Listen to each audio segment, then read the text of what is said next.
Coba kamu lihat keyboard kamu sekarang. Huruf pertama di kiri atas itu Q, lalu W, E, R, T, Y. Kenapa? Kenapa bukan A, B, C, D? Kenapa urutannya kayak acak gitu? Siapa sih yang bikin? Dan apa emang ada cara yang lebih masuk akal? Kita pakai QWERTY setiap hari, ngetik di laptop, HP, komputer, tapi jarang banget yang tahu. Urutan itu dibuat lebih dari 150 tahun lalu. Dan alasannya mungkin bikin kamu kaget. Semua berawal dari sebuah mesin yang nyaris punah. Mesin ketik manual. Tahun 1860-an, Christopher Latham Scholes, seorang jurnalis asal Amerika, lagi mengembangkan prototipe mesin tik pertamanya. Awalnya, dia menyusun keyboardnya sesuai alfabet. A, B, C, D, dan seterusnya. Kedengarannya logis kan? Masalahnya, susunan itu bikin mesin tik sering macet. Waktu itu, huruf-huruf di mesin tik dihubungkan sama tuas logam. Kalau kamu ngetik terlalu cepat, dan dua huruf yang letaknya berdekatan ditekan barengan, tuasnya bisa nyangkut. Dan huruf-huruf seperti T, H, dan E yang sering banget muncul barengan, letaknya dekat satu sama lain. Hasilnya, mesin sering banget error. Untuk mengatasinya, Scholes akhirnya ngacak ulang susunan huruf. Bukan biar cepat, tapi biar lambat. Iya, keyboard QWERTY itu sengaja didesain untuk memperlambat pengetikan, supaya mesin tik nggak ngejam.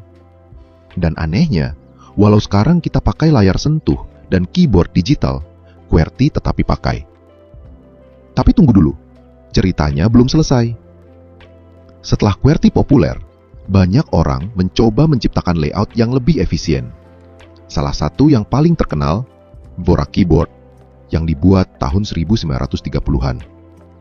Dvorak ini didesain dengan prinsip huruf vokal dan konsonan umum ditempatkan di tengah. Upaya jari nggak perlu gerak jauh-jauh, relaktik jadi lebih cepat dan lebih ergonomis. Beberapa riset waktu itu nunjukin kalau Dvorak bisa bikin pengetikan lebih cepat 10-20% dan lebih sedikit kesalahan. Tapi kenapa QWERTY tetap menang? Jawabannya satu, kita terlanjur nyaman. QWERTY udah dipakai di sekolah, kantor, industri, dan sistem pemerintahan. Keyboard komputer pertama pun, IBM tahun 1980-an, pakai QWERTY. Dan sejak saat itu, dunia terkunci di layout ini. Sampai sekarang, QWERTY bukan yang paling efisien, tapi dia tetap jadi standar. Karena perubahan sistem itu mahal. Melatih ulang jutaan orang, ganti layout pabrik, software, gak semudah itu. Jadi, setiap kali kamu ngetik, dan jari kamu muter-muter aneh di atas keyboard, ingat, kamu lagi pakai sistem yang didesain untuk memperlambat kamu. Aneh? Iya. Tapi juga keren. Karena dari mesin ketik tua tahun 800-an, QWERTY bisa bertahan sampai era touchscreen dan AI. Dan semua itu dimulai karena tuas logam yang sering nyangkut.